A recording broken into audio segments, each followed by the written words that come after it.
What do you think? Did you like that? Hey, yo. He said it! After all these years, the toothpick and the hey, yo, it still works. If it works, it works. People don't talk to me about wrestling moves or matches anymore. They go, you're the guy with the toothpick, right? I go, sure am. Is that a bad thing? No, toothpick's been good to me over the years. Before the show there, we were playing some of your original WWF vignettes up here, and I think the people were enjoying them, really. So it's amazing, like, how many years are there and people are still loving those vignettes? They don't do that anymore, right? Vignettes, Have no. they done any vignettes on guys? That was pretty cool. They didn't do it a lot back then. I really felt special. And Vince left TV in Canada to personally go to Miami with me and direct those. It was like, that was good times. And do you think that, like, if they brought in vignettes again, do you think it would help? Like, do you think it helped you when you did it then? I mean, people always talk to me, they come up to me and go, man, wrestling's not the same as it was when you were wrestling. And I go, thank you, you're right. I remind them. Yeah, you're right, I rule. I remind them that time went by, we all got older, and a lot of these people aren't laying on their mom's couch watching wrestling anymore. They have jobs, they might have relationships with kids, and I try not to be one of those guys like a bitter old timer criticizing what the young guys are doing. I got a son who wrestles in Japan, so I'm trying to stay up with what the young guys are doing. Yeah, getting a reaction for a son working in Japan there. He actually was with me in Norwich at Epic Studios, and we did some stuff this week, and he wrestled Jack Swagger. And yeah, he rocked it with him. He's a big son of a gun. He's bigger than Swagger. And my dream job is to be my son's manager. There hasn't been a good heel manager since Bobby Heenan, who just passed away. I want that spot. Yeah, we were having a little bit of chat in the back there, and you were talking about managing, being a commissioner, being a commentator and stuff like that. Is that something you want to further in your career at the moment? I've always, I had a good run in front of the camera and I loved it and all that, but I like working with the young talent. Like, a lot of guys helped me along the way, and it's like pay it forward thing. I love when you're talking to a young guy or girl and you see the light bulb start to flicker, like they're getting it. And like, I've crossed paths with a lot of people in the business. I'm not known to be that popular in the locker room. I don't really care. I got a handful of friends that I'll hang out with. But if you ask people, do you want to do business with me? Most of them go, yeah. Because like, we ain't got to ride down the road together or have dinner together, but if you can do business together, it's a special bond. Then you see the guy like across the arena years later, and you're like, what's up, man? That's all, he's my boy. And so, like, you see a lot of people being brought back to be agents backstage in WWE and something. Is that something you'd love to get involved in? Like, you see the Road Dogg doing that a lot now and stuff like that. Yeah, and Road Dogg's done great, and he's been down too. He's turned his life around in a big way. And he's like Triple H's right-hand guy. Yeah. Because those Armstrong guys, his brother Scotty works there too. They tell it like it is. They grew up in wrestling, so they're not BSers. They tell it like it is. Yeah, exactly. So we might as well take a look back. We were talking about the vignettes there, but we'll go back a little bit before that. You started off your career, we were talking again in the back about how you started to go to wrestling shows and they allowed you to go in the back and stuff like that. Who were some of the guys that maybe took you under their wing, took you into the fold a bit? Ricky Steamboat was really cool to me when I was in Charlotte and I hadn't had a match yet, and I made a couple road trips with Ricky, and he was a big star. He was kind to me. What was that? And anyway, Ricky was a big star. Sorry, Ricky. A lot of guys helped me along the way. Dusty Rhodes was really good to me and helped me and started me. And, too many guys to name. Shawn Michaels was really helping me. We helped each other, and it was a good partnership. Yeah, and early on in your career, you teamed with Curt Hennig. Yeah. I think we did a Facebook Live yesterday, and there was a lot of questions that came through that people wanted me to talk to you about. Once or twice it came up, just asking to tell some Curt Hennig stories. That was literally what came up. Curt was the most unselfish person I've ever met. He, back in those days, it was before guaranteed money, and you're basically competing with the other baby faces. Good guys competing with each other for like the top spot and the top money. And Curt wasn't that way. Like, they liked me. I was really inexperienced, but they liked my look. And the industry was changing then. prior to that, it was guys who could work, like good workers, but they didn't look the part. And TV was becoming more part of the business and merchandise and all that. Everything was changed in the early 80s. And, you know, like little kids were watching TV now. Before it was kind of like a grown guy, teenage audience. Now it's little kids, and they're going, well, I think that big muscle guy can beat that fat guy. And so and I was the big muscle guy at that time. So Vern Gagne gave me a big opportunity, and they knew I was limited, so they put Hennig with me, who was really talented but didn't have the look. And if you look at Kurt when we first started in AWA, and how he looked by the time he was Mr. Perfect, it's because of hanging out with me. I was teaching about me. Well, and then if you look at my life, I never drank or did a drug until I met Kurt.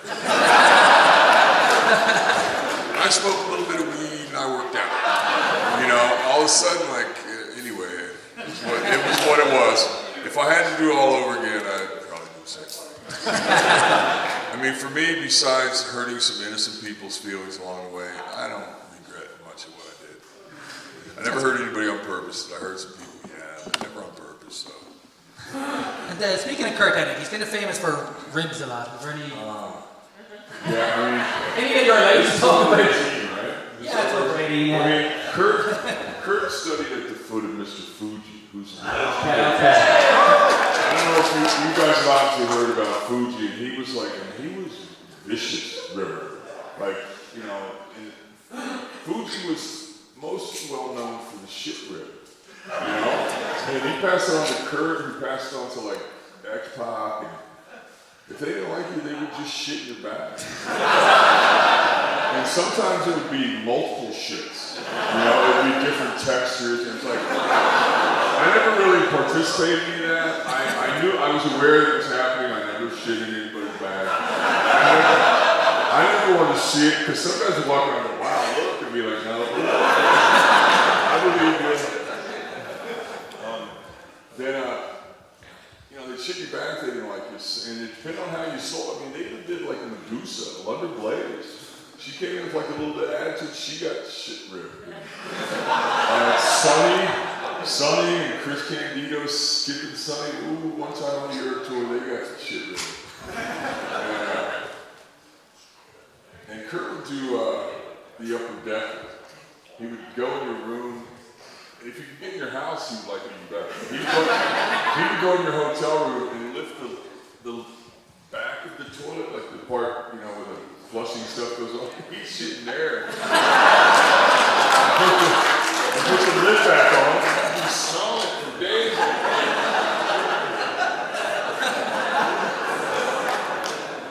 He would also, Kurt was really famous for doing shaving guys' eyebrows. Now, this was a different era, and a lot of pills were being passed around. Sometimes people get taking pills and they didn't know it. Particularly if you're like a young guy, just starting off. Kurt would get it. He would always have the young guys travel with us. And he had two reasons. One, he liked to rib them and have them do stuff for him. But the other part was he was always talking to the young guys after matches and give them, you know, feedback and stuff. And he'd walk back to me and go, you gotta be nice to them. Never know who they might turn out to be. You know, this guy might go to be a big star, and he'll remember me helping him. But guys would pass out, and Kurt would shave one of their eyebrows off. Because he'd go, no, it's really funny, because then, like, the next morning, they gotta decide whether to go like that or shave the other one. He goes, then I try to talk to him and shave the other one. It's a long time. Yeah, and actually, you know, one time X-Pac, when X-Pac was 1, 2, 3 kid, he was getting a little too big for his britches. He got sorry bro, am I boring you? Security, get this guy out. He is security. X-Pac passed out and got both eyebrows shaved off. And at that time, WWE didn't take as many promo photos of you, so for like about 2 years, he had like a 8x10 of him with no eyebrows. It's even on his Hasbro doll, like the old Hasbro dolls. The picture of him is with no eyebrows. It's actually, because of like eBay and stuff like that, it's actually worth quite a bit of money. It's like a collector's right now because of the story that goes with it. But that's great. I mean, Kurt was, what I learned from Kurt the most, when I try to pass on to guys, is that And what Dusty told me when I first started is, baby, this is the greatest business in the world. All you need is your bag, you can make $1 million. I'm here to tell you, you can make several million. But it's all about having fun. If you're not enjoying it, how do you expect the audience to enjoy it? And Kurt was always like, we're going to Cork. Like wherever we are is the place to be. Like some guys go, oh man, we're going to Cork, it's rainy, it's cold, fuck, blah. Like Kurt was like, woo, wherever we are is the place to be. Like Nation Boy's that way. Like he's gonna have fun on the road, because I remember when I first got around Nate, he was like, and I was staying in Motel 6 in like the cheapest little place and driving that little shitbox car. And he'd go, well kid, it is good to save the money. He said, but you gotta realize your life's going by too. Like you're spending your life on the road. So staying in a nice hotel doesn't cost that much more, it's way better for your back and stuff. And, God forbid you get in a wreck, you might as well. Oh, what the hell?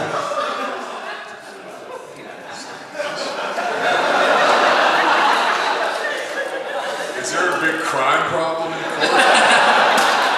Yeah. Shit, bro. I forgot what this time right now. No, nature was like, God forbid you get in a wreck. You might as well be in a Cadillac, something safe, I don't know. Being around guys like that taught me that this is a great business and have fun and love it, because some guys weren't. Some guys were pouting and I'm on the road too much. Hey, this guy's waiting to take your spot, bro. Don't bitch, hit the road.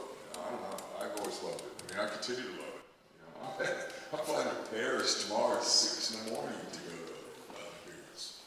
Of course, and set up by somebody else. I planned on ending it here. I've been on the road about 3 weeks, having a great time. I'm going to end it here and party here. And now I'm getting up at like at 3:45 to go to Paris.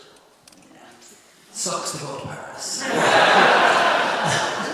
I don't even get to spend the night there. I'm flying right back out to London. Yeah. But I got a couple days off in London, so So there you go, yeah. You can have fun in London. yeah. I'm a good boy this whole tour, so I'm ready to blow it out. What's that involved these days? What you... I don't know. I haven't been drinking at all. Hang on 2 seconds. When I just asked that, somebody in the audience just went... I have no idea what you're talking about. Can't prove that, officer. And so we're talking about their AWA and stuff. From there, you did a little bit, and you eventually got to WCW, where you were paired with Diamond Dallas Page as the Diamond Stud. Which a lot of people, and I heard you in interviews say before, that's kind of where Razor Ramon kind of almost began, isn't it? Yeah. I was working for Otto Vance, who just passed away, a famous European promoter, and wrestled in Germany and Austria, and I was doing like a cowboy gimmick. And I'd been in business about 4 or 5 years and thinking, well, I think I have what it takes, but I must not, because the guys I started with are having success and I'm not. I was successful in Japan, in Europe, in Puerto Rico, but nothing in the US, which kind of launches you on a global thing. And I'm not a mark. I remember looking, I said, well, I'll get another job. I'll work at a warehouse, learn how to drive a forklift, wear a name tag. I'll get married, have some kids. Yeah, that's a cool life to me. I'll stay at home, be dad. I'm cool with that. And so I had one more commitment in Europe with Otto, and I came back, and now I'm married, and holy cow, my wife's like 7 months pregnant by the time I get back. And now I don't have time to learn how to drive a forklift. I need a job right now. And the lowest paid guy in the wrestling business gets paid pretty good. And Dallas was in a really good spot at WCW. He was managing the Freebirds. He was a commentator. And I called him and said, bro, I need a JOB. The Diamond Stud was born. Most of it was Dallas's idea. He gave me the black hair. He gave me the stubble. He gave me the toothpick. Of course, he gave it to me about 3 in the morning at different times. I'm laying at home. I'm laying in bed with a pregnant old lady, and sometimes they get grouchy. And I'm laying there at 3 in the morning, bro. I got it. He goes, nobody's had black hair in the wrestling business forever. Because I had my hair blonde back then. I worked in Japan a lot. I had it blonde, because over there it really stands out. He went, bro, you gotta have the black hair. Okay, man, talk to you tomorrow. Sorry, baby, go back to sleep. Then, a couple days later, 4 in the morning, bro, I got it. You gotta have the Rob Lowe stubble, man. You gotta lose that mustache. And I'm thinking, man, I had this mustache for a long time. And I came up with the curly Q thing, and we were doing our first TV. It was in Fayetteville, North Carolina, a very rural part of the U.S. And they didn't have catering back then. We were eating at like a Waffle House, like a diner. And there's a toothpick dispenser where you pay your bill. And we're paying, and he takes your toothpicks, and he goes, bro, I got it. We both have toothpicks. And he had pestered Dusty to the point where we got like the Janet Jackson, like wireless headphone mic, so we could have hands-free and still talk. Because he did all the talking, I just stood there. And so he's talking, blah, blah, blah, blah, and he drops his toothpick. And I've been around long enough to know that when the red light's on, that camera's on. So I went right to that camera and bang. And after that, I was the guy with the toothpick. But thank you, Dallas. And Dallas is like, I live about 2 blocks from Dallas now. He is like annoyingly positive. He's like nails on a chalkboard positive, but sometimes I need a dose of that because I'll get feeling sorry for myself or I'll get down and he's like, bro. What story are you telling yourself, bro? He was just over here too on tour, and if you ever get a chance to go work out with him or be around him, I recommend it. He's a special kind of guy. He loves being Dallas. You know, he's real happy with himself. I don't know how you guys are, how you feel about yourself. Sometimes I don't like me. You know, like I like my character, but the real me sometimes I go, man. Like people go, oh, you're a great guy. And I go, got you fooled. Thanks. I'm working on that image for TV, but the guy behind the scenes, you know. I get you. That's why I'm 58. I'm up on stage. I need more attention. Yeah. And then you moved on to WWF, as we said, you were talking about the vignettes there. At what point did you feel the Scarface influence in it? At what point did you want to bring that in? Well, I mean, Scarface came out like early 80s, late 70s. So, I mean, we were doing it in the car. I mean, Kerr were doing it in the car. When I got in the car with Sean and Kev, we were doing it, you know. And when I did the Diamond Stud thing, Dallas did all the talking. And I started thinking like, wow, okay. And then I had the opportunity to go to work for Vince. And back then, everything was really character driven. Everybody was kind of gimmicky in that era for merchandise or for whatever. So I was thinking, okay, it's kind of gimmicky, but it's still kind of cool. And everybody had to have a wrestling name. Nobody used their real names back then. And so I came up with Razor, and Tito Santana gave me Ramon. And then Vince like loved it. And he, like I was just doing it in the office with Kurt, and he was popping and laughing. And then they did all these vignettes. They haven't done that like really before or since with anybody. A few guys, they did some with Dusty, remember like Americana, they did that. And they haven't really done that. So now I'm on TV, but I'm not wrestling on TV. I go to all the TVs and I wrestle dark and stuff, and I hang around and watch. But I mean, I knew I was getting a good big push, and that's where I had the luxury of having Perfect with me. Because he was teaching me all the backstage stuff and all the locker room politics and stuff. Because when you're getting pushed, a lot of guys hate you, you know. And I don't care, but I just assume they don't. And he was telling me how to handle it, you know. So I was really blessed to have Kurt around. It was good. Something I noticed recently when I was watching the Living on a Razor's Edge DVD or on the network, and it occurred to me that the character of Razor Ramon was probably a cocaine dealer. And this is something I didn't realize as a child watching it.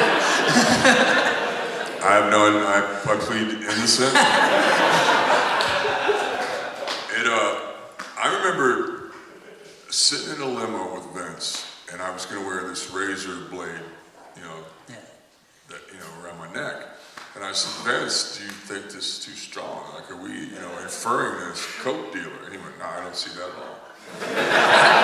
So I went, cool, as long as you don't have a problem with it, I'm cool with it. But I mean, I've had some people along the way say, wow, that was really blatant. Like, Yeah, well, it's something as a child I didn't notice, but it's only actually recently I spotted it. Well, that's what I mean to me. Well, then where have you been hanging out? Yeah, yeah. You see, you're lucky it's an adult crowd because you can't say that kind of stuff in front of kids. You got to remember too, in that era, there was no Austin doing this or drinking beer. There was no cursing. The violence was toned down. They weren't shooting up girls' dresses. It was really family friendly. You couldn't fight on the floor without permission. There was no hitting guys with gimmicks, and it was a different era. So Vince assumed like, no, that's your name is Razor. You have a Razor emblem, and that's fine. Fair enough, I suppose. I guess. I was glad he liked it because it was, I liked it. That's all that matters. And he must have liked it because your first big feud in the WWF was with the Macho Man.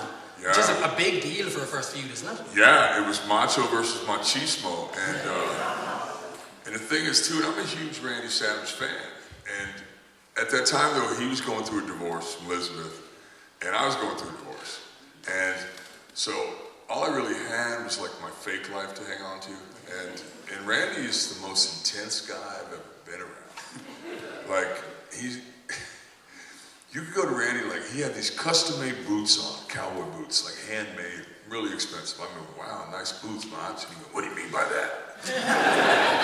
And I'm thinking, like, the boots are nice. It's just, he was so, and then, like, they did a DVD on him that I saw pieces of, and because I'd heard stories about him, but I don't want to believe that about him. He's my hero, but he was, like, super jealous and really possessive of Liz, and I don't know. I think you kind of pushed away. I remember years later in the WCW NWO run, Mach was so cool that he went in on a big contract, and now it's his ex-wife. I want Liz on the payroll.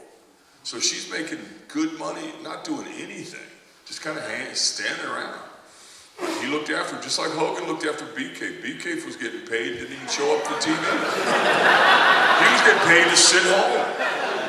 And I like that when you take care of your buddies. If you have that kind of clout, do it. And Turner was writing checks to people he didn't even know. But I remember I asked Liz one time, I said, I was sitting with Mongo McMichael. He was with Deborah then, who later became Mrs. Austin and then Mrs. X Austin. Took Mongo's money, took Austin's money. God bless her. And she's hot. But I was sitting with Mongo, Deborah, Liz, and I sitting in the hotel bar in some town after the Nitro. And I said, Liz, tell me about the first time you met Randy. And she worked in a gym, and Randy and his family used to run a promotion around Kentucky and Tennessee and the U.S. And kind of real small time, but it was a family thing. And Randy was in the gym early in the morning. She said, oh my God, your eyes are so red. And I said, what did he say that hooked you? And he said, you should see him from this side. like, you should see him from this side. Like, Randy's just crazy. Macho madness is a real thing, basically. I miss him. I mean, the thing is, when they were giving Razor a big push, and Randy at this point in his career doesn't lose, but they're having him lose to me. And, he didn't like it. The plan was, at Survivor Series, Flair and I were going to wrestle Warrior and Macho. And I was going to cripple Macho and retire, and he was going to go to broadcast. They were really going to push Razor as a bad guy. But then Warrior held Vince up for money, like he was known to do, and Vince didn't cave, and they brought Perfect out of the announce thing and back. And that's why back in those days they didn't pencil. Now I guess you just hit delete. But, they changed it. They put Perfect and Macho against me and Flair, and now with a substitute, you got a feature. Yeah. So he perfect wrestles both. And okay, we saw before the show again, we had the ladder match, which I assume was going to get a cheer. It was a long time ago, but it paid for my first house. That's good. I mean, I'm glad, like, when I do appearances, like little kids now, because of the network come up to me and go, man, that ladder match is really cool. I'm going, you were in a twinkle in your dad's eye during that time. Like, how do you know? Oh, I saw it on the network. And I think it's really cool that people like it. It was great, but I mean, I think I had some good matches since then, But whatever. I mean, I'm glad that there's something there that people go, this is, like it's up there with like great matches. So. How is the feeling of that? You have that match at WrestleMania 10. You go back through the curtain. What's the reaction that happens back there? Okay, first of all, when you're having that kind of match, it's something that you set in motion, and you can't speed it up or slow it down. You have to ride it out. Because we came back through, and I go in the locker room, and I know it was good. I mean, I heard the people. I'm out there with my buddy. I'm looking at Sean, going, "Can you believe this is working?" Like it was so great. And I came back through, and Mox was like a leader in the locker room. He came back through. He goes, "First, and all the boys are there." He goes, "First of all, I want to see great match. Second of all, I want to say you're very, very selfish." Because we went longer than was allotted to us. But we had to go, what we have to do, And it's me and Sean. I'm thinking, what are you going to do, Vince? You fire us? You're going to yell at us. I don't care. I'll get over it. And it was good. So what the fuck? And he was wrestling Crush, and they got cut way down. So he was, upset. But so I said, he said, great match, and you're very selfless. I said, thank you, and you're right. Yeah, I was worried about me at that moment. So sorry, bro. Go get him. How was it coming into the second ladder match? Knowing that, was there a pressure in that, knowing that the first? Well, if anybody's ever seen it, it was a brand new belt. So when they snapped it shut, it stuck. And we're doing it, and Sean, back then, in those days, there was only one guy in the wrestling business who did the super kick, and it was Sean. Chin music. So we did the thing where we set the ladders up, and we're both basically baby faces at this time. But we set the ladders up, he gives me the chin music, I take a bump, and I'm laying there waiting for, the people to cheer. He goes up and grabs the belt, and he goes, boing, and it doesn't come off. And he's laying there, and Sean is not afraid to lose his composure in the ring.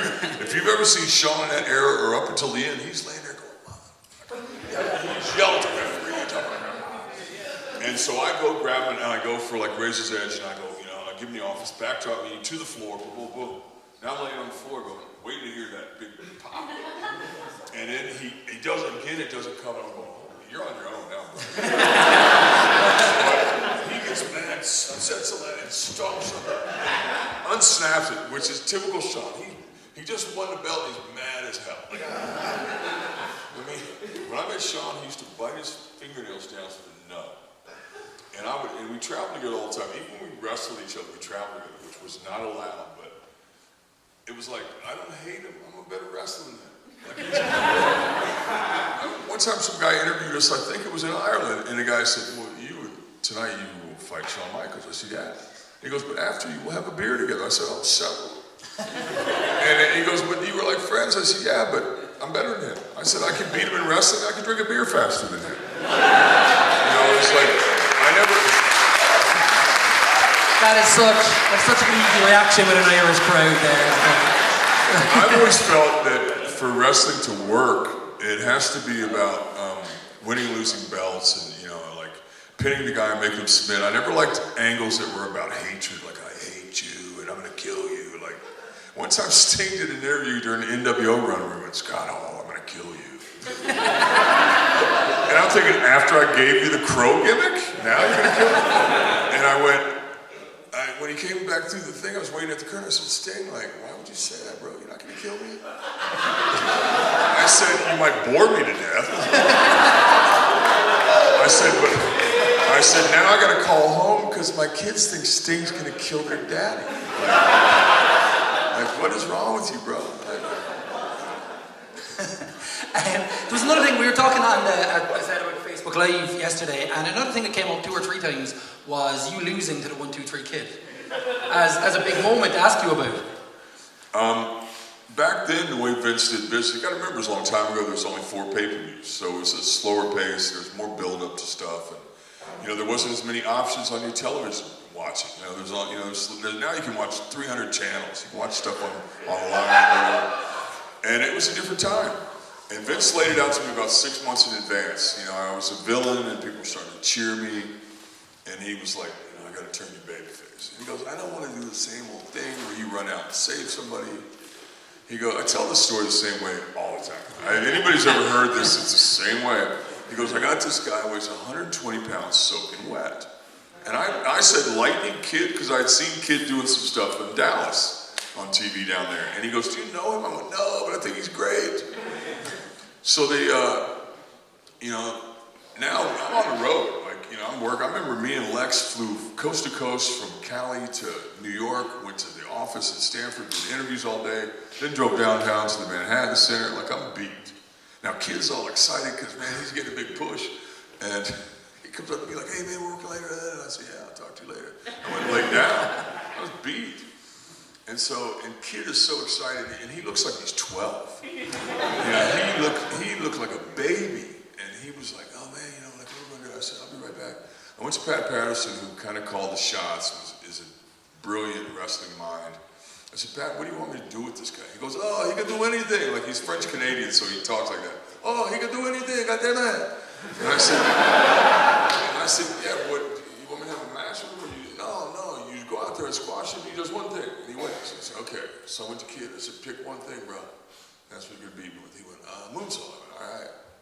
I said, don't worry, you'll never be lost, because I'm gonna be all over you. You know, you'll never, we don't need to talk, because I'm gonna dominate you, then you're gonna moonsault me. And years later, I mean, it worked so good that when I went up the stairs, like I remember Papa Shango, he was Papa Shango at that time, Godfather and all that.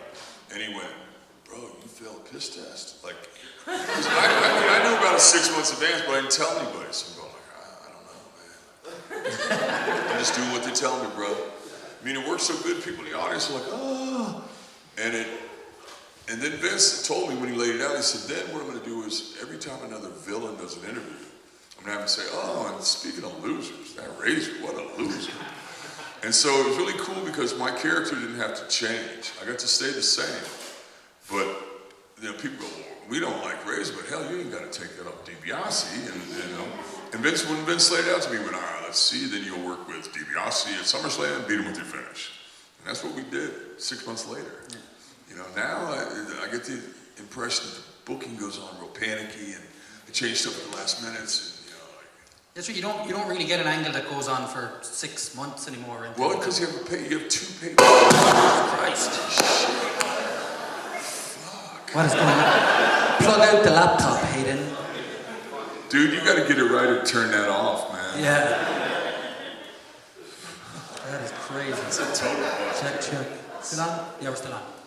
Okay. That is scary. Is it okay? Cool.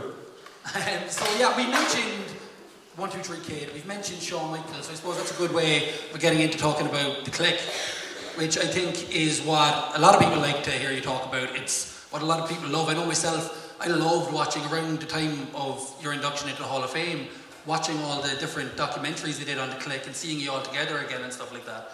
What is it about that you think that people kind of latch onto after all these years?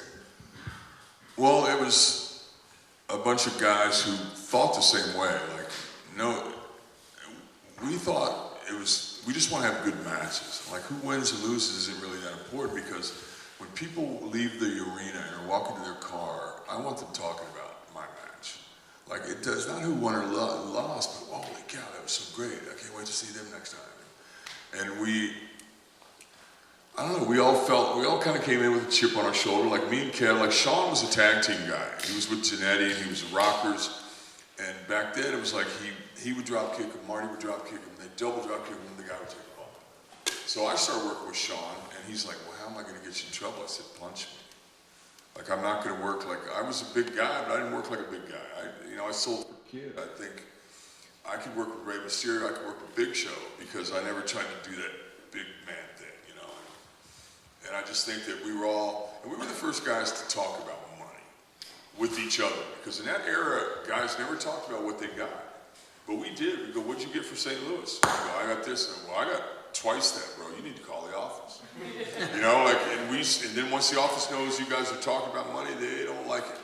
But they shut you up, because otherwise everybody will start talking about it. And I don't know, we always talk business. Like, we wrestled each other, then we got in a car together, which was forbidden, but we didn't care.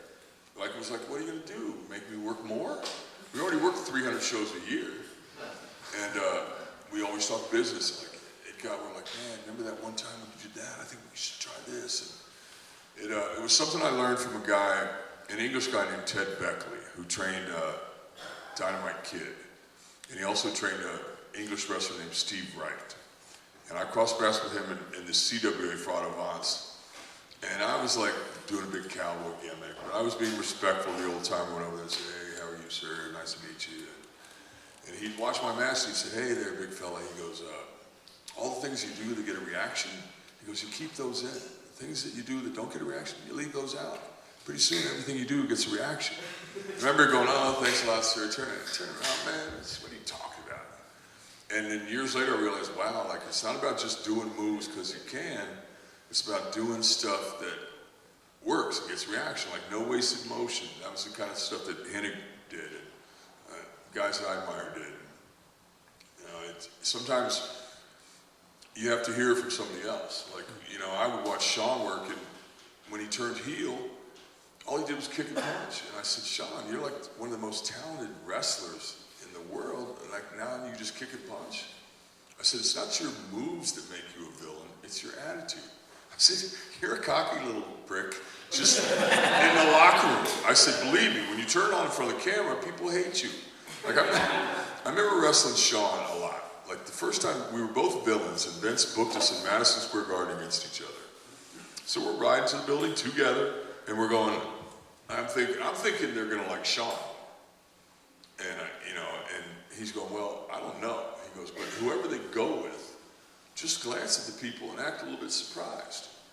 So when we went out, Sean goes in, at that time he was singing his own ring music, or maybe Cher goes, I'm a sexy boy. and for me, that was like Pavlov's dog, because I'd be behind a curtain waiting to go out, but when I heard Sean's ring music, I knew it was time to go, and I'd be stretching and stuff. And then I come out and we start to, I noticed that when Sean went out, he got like a really high-pitched pop. Like all the little teeny bops love Sean.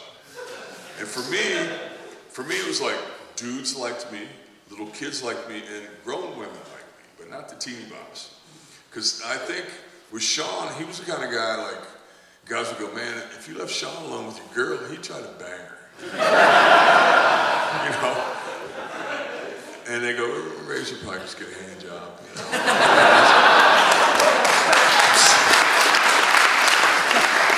But I think that just, and we helped each other out. We always watch each other's stuff, and we, even if you don't want to hear it, man, I got to tell you what I think. And I think that's how you improve. And it was so good to see these guys. I mean, we don't hang out obviously as much as we did before, because now we have kids and lives. But when we get together, we pick right up where we left off. It's like, we're like a bunch of chicks. We get together, we gossip, and we bury guys, we hold guys down, you know what I mean? It just so happens put that ourselves over, we're like, God, we're the greatest. One of you is now in charge of the WWE almost. Yeah, well, I mean, NXT he runs NXT completely, Triple H does it. And it's to me, it's the hottest show out there. And because I think a big factor is, because it's 1 hour. And like, SmackDown gets better ratings because it's 2 hours. I mean, 3 hours of Raw is hard to watch. I mean, I love wrestling. I was working for the NWO when that whole 3-hour thing started. I was right next to Bischoff, and Raw was on from 8 to 9, and Nitro was on from 8 to 9. All of a sudden, NWO comes in, ratings start to change, and it's real important to Bischoff. I mean, it was important to everybody, but, I don't know. So, 8 to 9. Then Vince went, screw it, I'm going 9 to 10. And then Bischoff went, we're going 8 to 10. Because when you work for the company that owns the network, you get whatever you want. So we're going 8 to 10. Then we still kept spanking. Vince went, screw it, I'm going 9 to 11. Bischoff went, we're going 8 to 11. So now, when business is red hot and stuff, that's all great. But you're giving away a pay-per-view every week, and coming up with 3 hours of good TV starts to get hard. And like, now the position WWE is in is that because it's a publicly traded company now, it's not a family business, and they sell commercial time, even if the show's not that good, they're still generating revenue off that commercial spot, so they can't. I think if it was up to Paul, he'd go back to 1 hour TV, because it leaves you wanting more. But I mean, things are what they are. That's true. So just, again with the click, you said there about when you get back together, it's like you all gossip and you just pick up from where you left off. I think that's what people like, seeing you all together, and that's why people love when you all come out at the end of all the phases. You know what I love about it too is like, and don't get me wrong, I respect Paul, I respect Triple H, and he's done some great things, and he's the right guy for the job. He doesn't sleep, he's just like Vince, he's a cyborg. But when I first met him, he used to carry my bag. He was kind of nobody, and I was kind of a big deal, and I used to mess with him like, you know how you can walk behind somebody and walk right in their footsteps? Yeah. Like he comes into the TV and I'm just doing that to him. He's turning around like, whoa. And so I said, I guess you've heard all the rumors about all the gay stuff here, right? He went, yeah. I said, it's all true. So, I mean, and the coolest thing about having him around was he was skilled. You know, and I'm looking at him going, okay, here's this rich boy from the country club, and Razor's gimmick is from the streets. I'm thinking, oh, and he can go. Man, I'd love to work with him. And because he never drank or did a drug, and still doesn't. Like sometimes we'd peer pressure him, just drink it! And he would drink like one shot of Jack Daniels. But it was perfect for guys like me and Sean and Kid and Kev who were drinking and taking prescription drugs only. Doctor, I can prove it, doctor. But, you know, we're partying and going hard, and we just get in the van and go, drive, monkey. And we just, you know, we sit in the back and drink beer, and we got a totally straight designated driver. It's handy to have that around. Yeah, don't drink and drive. It sucks. And look, you mentioned there earlier on about that you discussed money a lot. Yeah, well, I mean, we were trying to make it better, you know, because the business came way down. There was the big steroid scandal happened right before Razor came on the scene. It hurt business. And the U.S. business went way down. That's why we came to Europe more. It was better here. But it was still the best situation I'd ever been in. And like my first match in Madison Square Garden was half full. I wrestled Randy. My last match there, it was sold out, and I was one of the reasons why. And it felt really cool. And then left and started on Nitro the next day. Yeah, that's so it was cool. That is cool. It did the curtain call, which was real controversial. Then came through the crowd on Nitro. Yeah, it looks almost like hashtag game changer.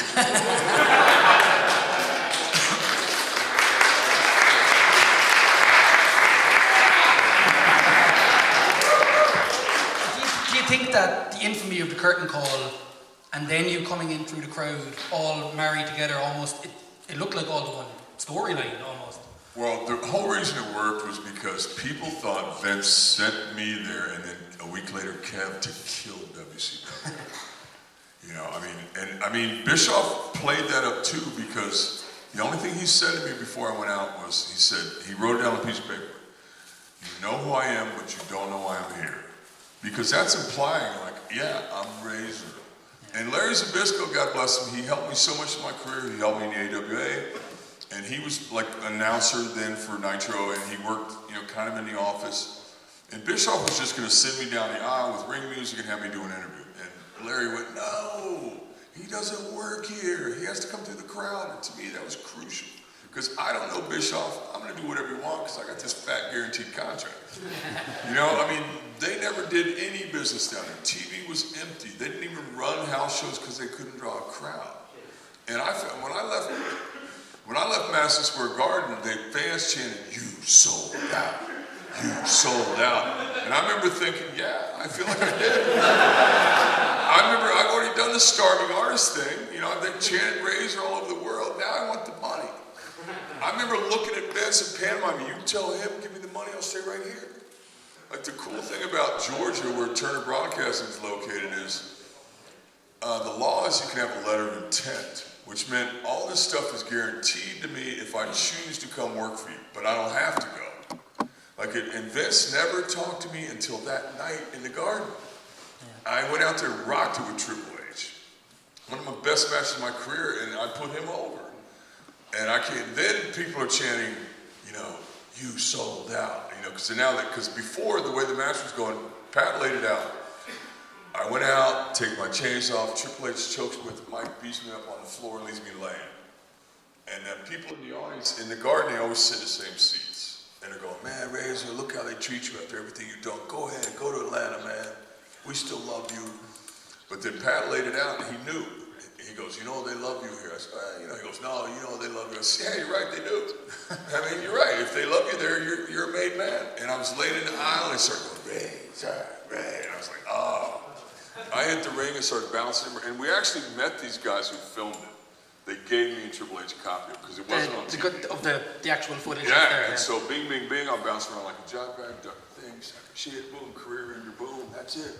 I pick him up for Razor's Edge, Baby Earl walks behind, bam, feet in the head, and he goes down, I drop him, hey, where's the ref, turn around, boom, pedigree, 1, 2, 3. And I live there forever until he's gone. And then they start going, you sold out. It was like, what I said, I asked Vince for the money, he said no. So I'm thinking, now I go back, I haven't gotten hurt, I'm so happy, I'm done. I'm done. They're setting up the cage, Kev's gonna wrestle Sean, he's putting Sean over, and we're out of there. And now I get summoned to Vince's office in the garden. So I walk in, he goes, damn it, you still work for me. He goes, how much did sons of bitches offer you? I said, Vince, I don't feel comfortable talking about this. I came to you months ago. And he goes, how much? I told him, oh. He goes, that's pretty good when business is strong. I said, I didn't ask you to match it. You asked me. And I said, I'm not cool talking about this. I told Bischoff I'm coming to work for him tomorrow. And so while we're in this pause in the conversation, Sean comes bolting in and goes, I want, Reyes to come out at the end of this match, come to the ring. And he goes, is it important to you? And Sean went, yeah. He goes, okay, make it happen. That's how that whole curtain call thing came about. I don't know, there's a lot of stories out there. Jesus. Did you plug out the laptop? Take out the lead out of the laptop that's connected to the desk. Anyway, should we open it up to Q&A? Yeah, let's do it. Let's open it up to Q&A before the speakers explode or something. Okay, where's Butch? Butch, there's the microphone there. Butch is going to be coming around to you, so if you have a question, put up your hand. And he's going to come around to you. There's somebody at the back. Okay, yeah. It's on. Now we got this gentleman here, I'm just going to sit right next to you, sir. Okay, ask away. Was there a moment in your career where you thought, I finally achieved all that I wanted to achieve? As in, was there a moment that you can remember where I'm now beginning to achieve, what I've been working for all my life? Or can you remember that? Well, I'll tell you, it happened for me when I started to get a clue, when I started leading matches and talking to promoters and laying out angles. I first did it for Otto Voss in Vienna, and I started getting wow, I'm good at this. I started feeling like I had an idea. And it wasn't always about me. I just wanted the show to be good. I'd have an idea for somebody else. I gave Sting that Crow gimmick. It didn't have anything to do with me. He was changing his gimmick. My first TV there, I'm slicking my hair back, and he's putting his face paint on, but he's growing his hair out brown. Because when you fry it and dye it for years of platinum, it starts to fall out. And I don't know Sting very well, and I don't care. I got a sweet contract. It doesn't matter to me. I don't care about anything. I know Kev's coming in a week, and I have somebody to hang out with. So I'm talking to him. I said, growing your hair out, huh? He goes, yeah. And I said, something, what a dick. So I said, you still gonna wear the happy guy tights? He wore these neon tights and shit, pink and lime green and all that. He goes, yeah. And I said, I'm thinking, what? I said, did you ever see The Crow? And he went no. I said, no, it's kind of cool. It's a stark, scary character. And, he wears a trench coat, still wears a face paint, but kind of down. And, I said, I ain't telling you to rip off Taker, but rip off Taker. And so he went to Bischoff and he loved it. And of course the thing is now this prick works once a week. He shows up at TV, he's in the rafters, and he doesn't make towns anymore. Meanwhile, I'm making every town on the road. But to me it was satisfying. I didn't need him to publicly, he said that I gave it to him. I wasn't walking around going, I gave him that gimmick. I just knew that he knew and I knew. If I could do something that helps somebody else or makes the business better, the show better, that's really satisfying to me. So once I started to be able to do that kind of thing, that's when I felt like I was making my way. It wasn't ever about big money or anything to me. I'm glad it came along. But I always loved the lifestyle. It's better than digging a ditch to me. I like the feedback from the live audience. That's the most addictive thing I've ever come across. So, if you've had another question, put up your hand. I see some hands over here. I'm going to scroll up. Sir, thank you. And this gentleman. Oh, thank you. Okay. And your question here. Do you have any advice for any up-and-coming wrestlers? I'm sorry, I didn't understand. Do you have any advice for any up-and-coming wrestlers? Yeah, I encourage you to watch as much wrestling as you can, and watch Japanese stuff, watch Mexican stuff. I like to go back, when I was coming up, I watched stuff that was 20 years old, because what's old is almost new again. That's what I tell my son. I said, he's a big guy too. I said, forget all this jumping and bean stuff. Work like a big badass. Don't take bumps, be a big killer. I think you should listen to everybody and then make up your own mind. What I like to do is watch what guys have. I've been doing seminars lately, and I like to watch what you got, then I'll give you my feedback. I can't look at somebody and tell them you should do this. Let me see what you're working with, and I'll give you my advice. But I encourage you to watch as much as you can, listen to everybody, and then do your own thing. Okay, so I have another hand that shot very quickly. Okay, you got me here, guy here, okay? Just gonna scoot on in here. There we go. And let's sit down, sorry, okay. Do you ever think there'll ever be another Monday Night Wars? I don't think there's a.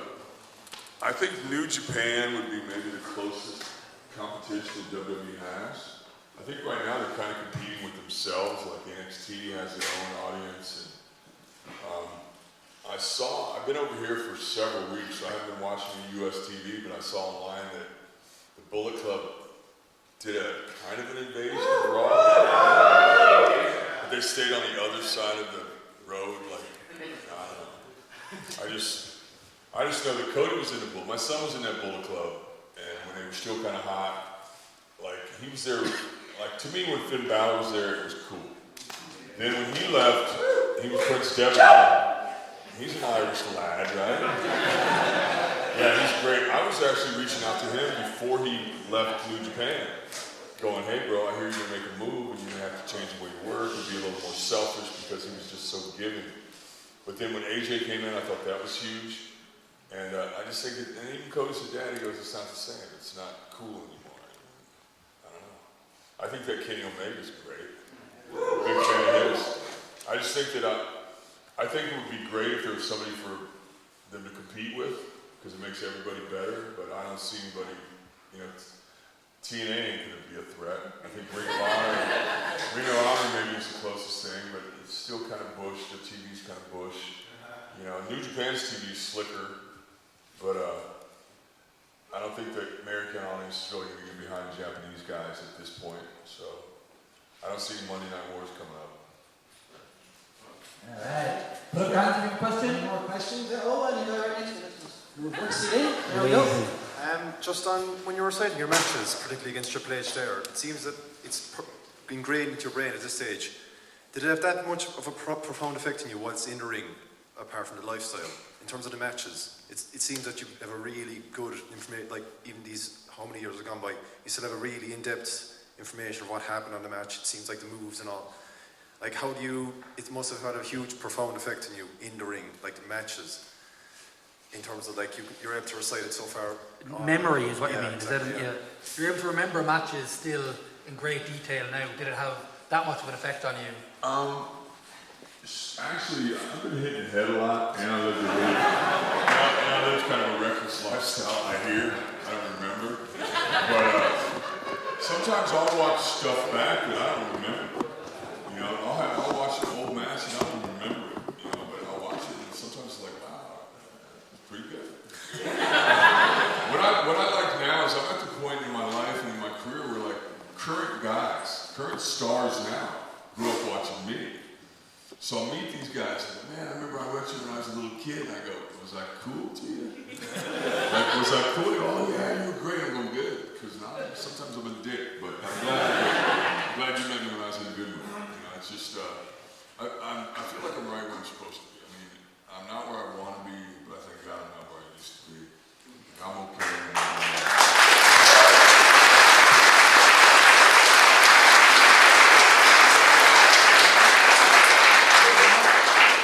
We'll take one last question there. We're gonna hand up. We're going to do like autograph. And then we're going to move on to the meet and greet after that. Okay, So make it good, no pressure on you. With the indie scene, with the indie wrestling scene associated with now, would you think that would be a good move for your son to go to do that, like ROH, that kind of thing, or the WWE straight away?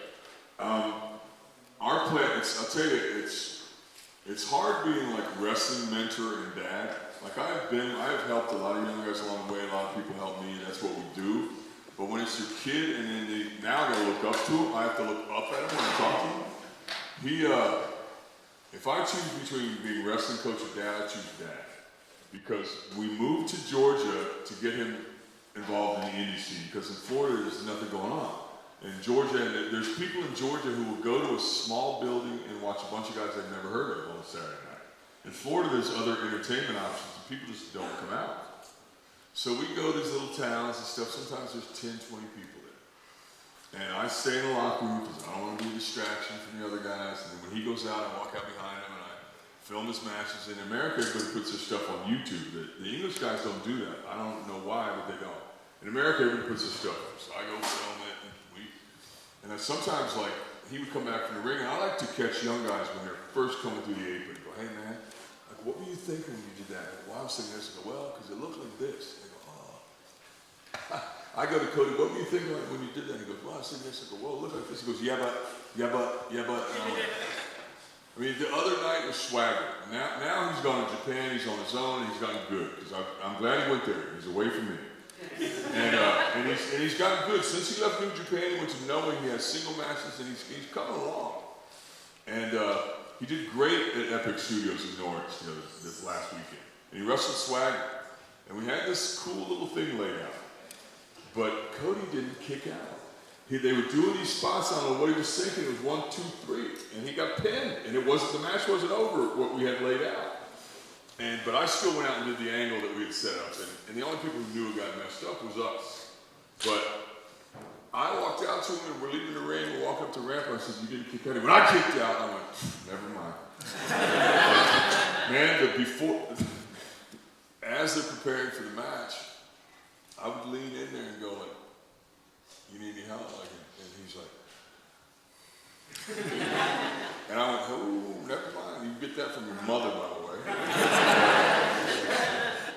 And I've always told him the better you get, the more I can help. And our plan has always been Japan, Europe, because WWE ain't going anywhere. And the better you are when you get there, the better your opportunities are. Like the NXT hasn't turned out anybody on their own. All the guys who've come through and been successful have earned their stripes on the indie scene, all around the world. They do have one guy now that we were talking about in the back, this guy called Lars or something. Anybody current on NXT? Yes. Like a big dude. He's been there for years. And he's got giantism, but he's not like freaky tall. He's just freaky, like, wow, muscled up and stuff. So I think he's going to get over. And that'll be the first guy they kind of created on their own.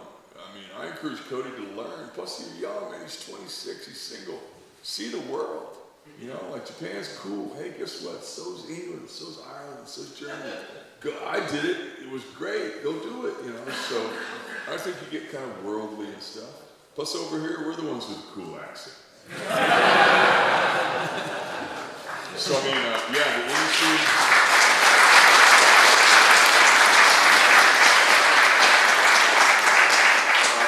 I feel like I'm right where I'm supposed to be. My daughter is on an academic scholarship in Florida going to medical school. My son's chasing his dreams. I wasn't that good at the husband thing, but the dad thing seems to be going pretty cool. They still talk to me. So, you can't ask more than that. Okay, so one more round of applause for the bad guys.